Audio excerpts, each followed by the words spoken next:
Selamat datang di kelas prakarya kelas 9 semester ganjil. Selamat pagi, Om Swastiastu. Semoga kalian semua dalam keadaan sehat sehingga dapat mengikuti kelas ini dengan baik. Tidak lupa Bapak mengingatkan setiap kali pertemuan kelas prakarya kalian wajib melakukan absen. Untuk absennya Bapak sudah lampirkan di Google Classroom. Silahkan diisi jawabannya. Kemudian pada semester ganjil ini kalian akan mempelajari dua aspek. Yang pertama aspek kerajinan, yang kedua aspek pengolahan. Di mana aspek kerajinan kalian akan pelajari tentang kerajinan bahan keras, sedangkan pada pengolahan tentang hasil peternakan dan perikanan. Pada bab pertama kalian akan pelajari tiga hal. Pertama tentang prinsip kerajinan, kedua jenis dan karakteristik kerajinan, dan yang terakhir proses produksi kerajinan bahan keras. Di mana proses produksinya ini akan kalian lihat menggunakan bahan keras alam seperti kayu, bambu, rotan, dan juga batu. Ada juga kerajinan bahan keras buatan seperti kaca dan logam. Bahan kerajinan bahan keras akan kita pelajari mengenai 5 aspek. Yang pertama, alat produksi. Kedua, produk kerajinan. Ketiga, proses kerajinan. Keempat, kemasan kerajinan. Dan kelima, contoh proyek kerajinan. Anak-anak, coba kalian amati gambar-gambar berikut. Bapak sudah melampirkan 8 gambar, di mana pada gambar ini ada yang terbuat dari bahan keras alam dan juga bahan keras buatan. Pertanyaannya, apa bahan yang digunakan masing-masing gambar tersebut? Manakah yang termasuk bahan keras alam dan buatan? Jika kalian sudah mampu menjawabnya dengan baik, itu bagus sekali. Namun jika belum, mari simak penjelasan-penjelasan berikut.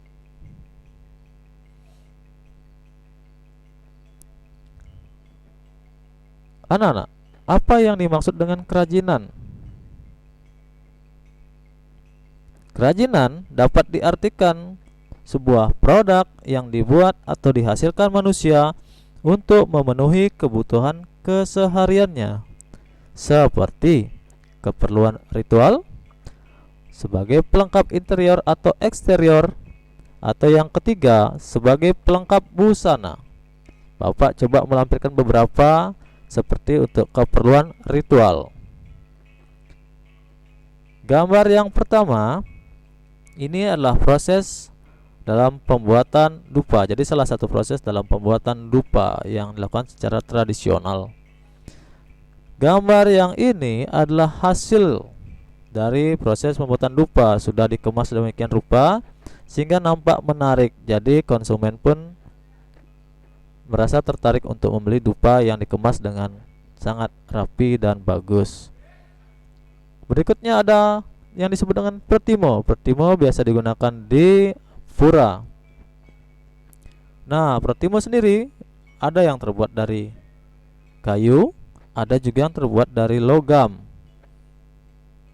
Biasanya yang logam juga dilapisi dengan emas sehingga memiliki nilai yang tinggi.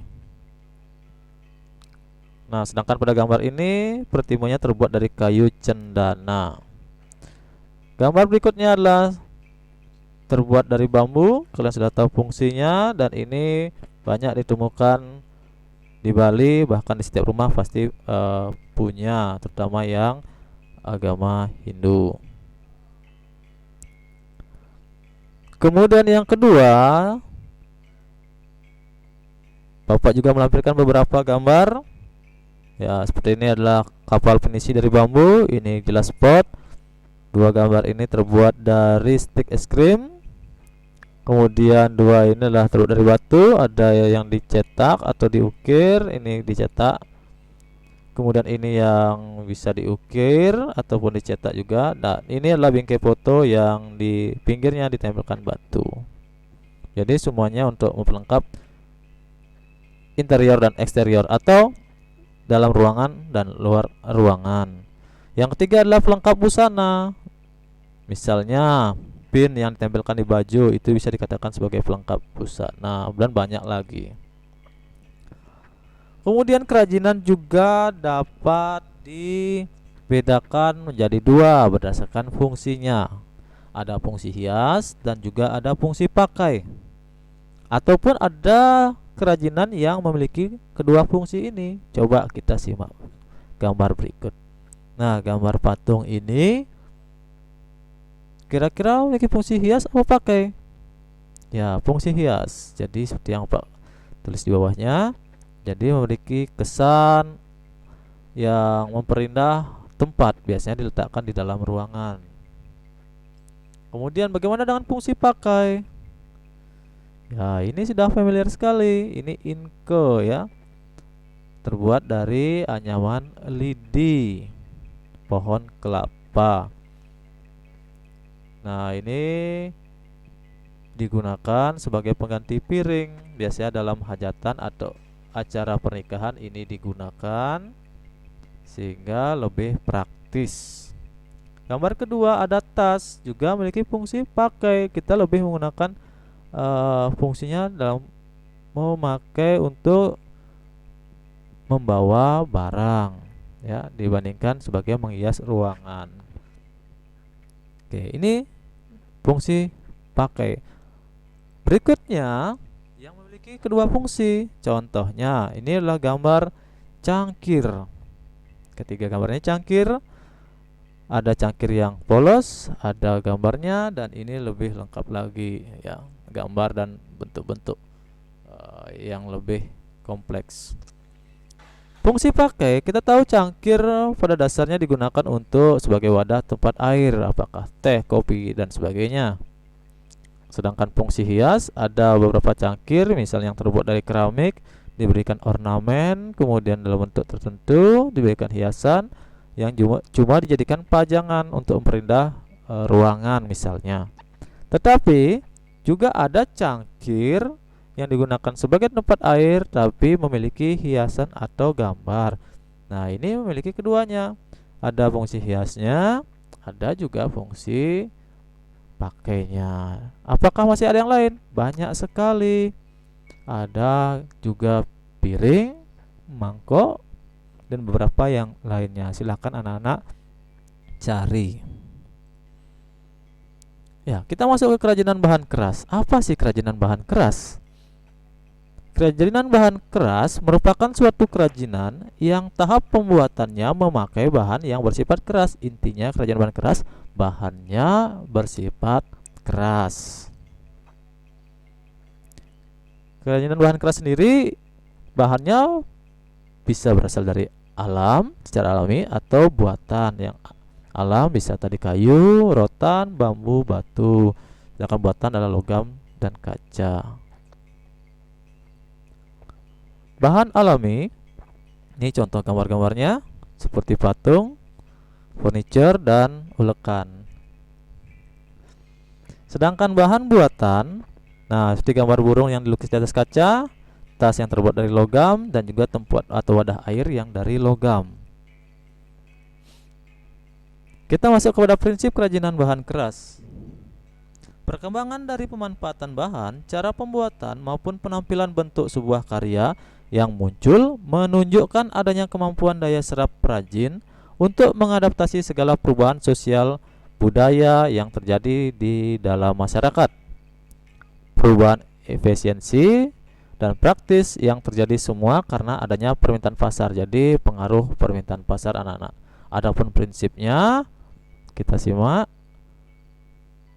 Pertama adalah keunikan bahan, kedua keragaman muatan nilai produk kerajinan, serta ketiga aspek rancangan dalam produk kerajinan. Kita yang lihat yang pertama, keunikan bahan.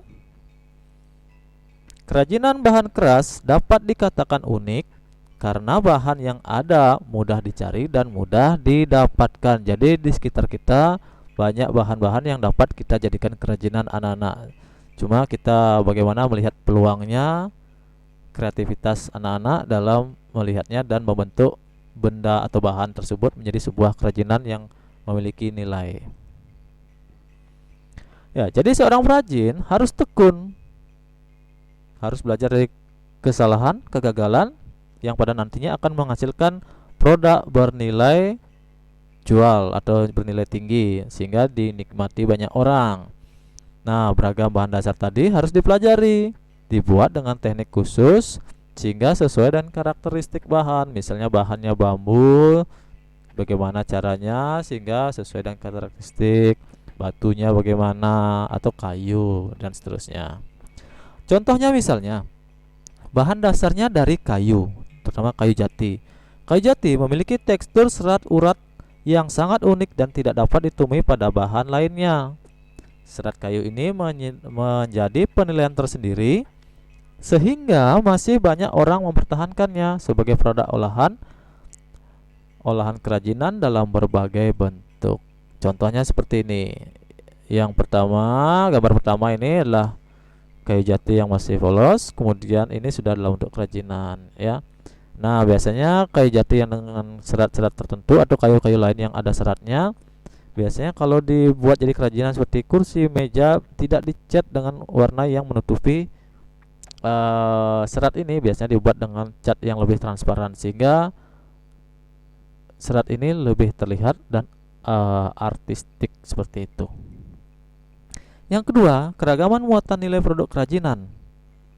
Banyaknya bentuk kerajinan tidak terlepas dari gagasan atau ide manusia yang dapat berawal dari suatu pikiran yang selanjutnya dapat merupakan suatu karya dengan muatan pesan tertentu. Pesan yang didapat diperoleh berdasarkan proses berkarya antara lain. Pertama, produk dengan nilai fungsional, produk dengan nilai simbolik, produk dengan nilai informatif, dan produk dengan nilai prestis. Produk dengan nilai fungsional seperti keranjang. Keranjang kita tahu dalam gambar ini difungsikan sebagai tempat atau wadah membawa sesuatu atau barang. Dan masih banyak lagi. Produk kedua dengan nilai informatif. Dalam contoh gambar ini seperti pin. Dalam pin ini terlihat gambar-gambar lambang klub sepak bola internasional. Di mana letak informatifnya? Nah, jadi letaknya ada pada gambarnya, di mana pin tersebut memberikan sebuah informasi mengenai lambang sepak bola atau klub sepak bola. Apakah ada yang lain? Ada, misalnya souvenir dari orang atau yang menikah. Biasanya ada cangkir diisikan gambarnya atau tempat dan waktu. Itu juga bisa dikatakan informatif. Dan masih banyak lagi. Kita yang ketiga, produk dengan nilai simbolik. Bapak contohkan ini adalah gambar wayang. Ya, ini identik dengan simbol. Seperti juga tadi patung ya, patung-patung itu juga bisa dikatakan dengan nilai simbolik.